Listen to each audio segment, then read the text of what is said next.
Korang perasan tak? Dalam hidup kita ni, ada dua jenis orang yang pandai. Tapi cara mereka tunjuk kecerdasan mereka sangat berbeza. Saya nak cerita tentang perbezaan ini sebab ramai yang tersilap jalan. Yang pertama, orang yang acah-acah bijak.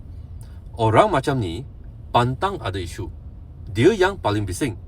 Dia nak buktikan yang dia tahu semua benda. Kalau kita bagi pendapat, dia mesti nak bangkang. Kenapa? Sebab dia nak nampak menang. Dia tak boleh terima orang lain betul. Setiap perkara yang dia dengar, dia nak argue.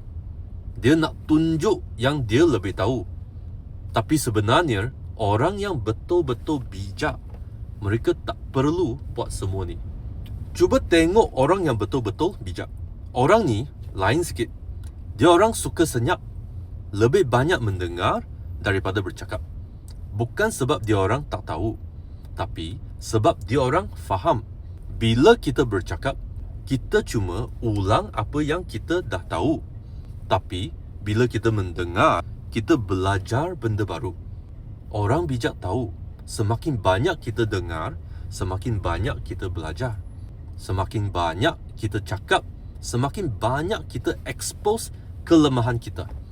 Jadi, mereka pilih untuk dengar, untuk ambil ilmu, untuk faham perspektif orang lain. Mereka tak perlu bukti apa-apa kepada sesiapa. Orang yang acah bijak ni ibarat tong kosong. Bunyi je kuat, tapi isi tak ada.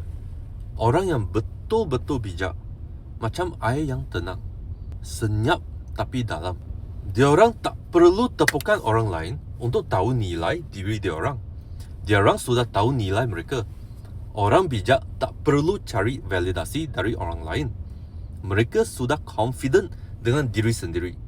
Itu sebabnya mereka boleh senyap, boleh dengar, boleh belajar. Sebab mereka tak insecure.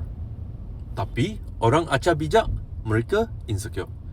Itulah sebabnya mereka perlu bising, perlu argue, perlu tunjuk yang mereka tahu. Mereka cari validasi dari orang lain. Itu je perbezaannya. Dalam circle korang, ramai tak orang yang macam tong kosong ni? Orang yang suka argue, suka tunjuk yang mereka tahu. Atau korang lebih suka jadi macam air yang tenang? Cuba share sikit pengalaman korang kat komen.